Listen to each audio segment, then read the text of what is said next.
perhaps not since the civil rights era of the mid-1960s have race relations been so much at the forefront of public debate. And one of the outgrowths of this renewed attention has been the debate over school mascots, especially mascots that invoke Native American and Civil War imagery.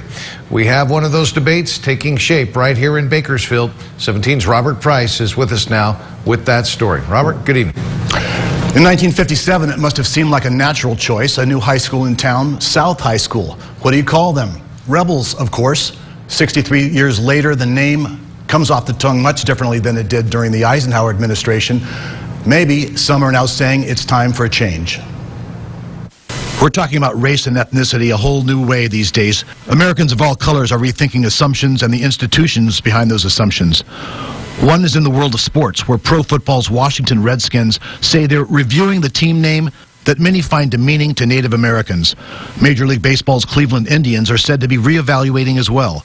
And now here in Bakersfield, the Kern High School District confirms that preliminary discussions are underway over the name of the South High School mascot, the Rebels. The powder blue and gray Rebels are cheered on by student mascot Johnny Reb and the Rebelette Cheer Squad.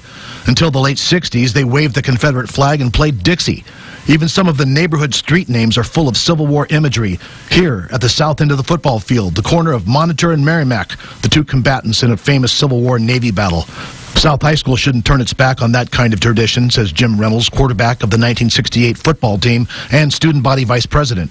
At some point, we got to stop. I was just looking at, for instance, West High Vikings. These people are rapers and pillagers. We all know that. We've seen this series on TV. What are they doing with that name?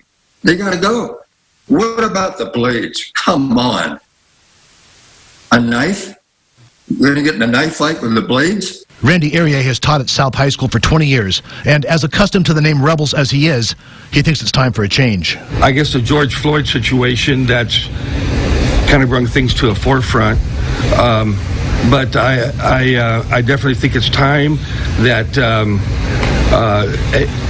some of these names are really insensitive, and it's just gone on too long. The Kern High School District says South High School Principal Connie Grumling is in the very early stages of forming a committee to discuss a possible mascot name change. Very early in, as in she decided to do it just last week. This name change committee could include alumni, students, and staff, but due to the COVID-19 pandemic and preparation for the reopening of schools, a meeting date has not yet been set. All right, stay tuned on this one, huh? Yeah, we'll follow up with it. Thanks, Robert.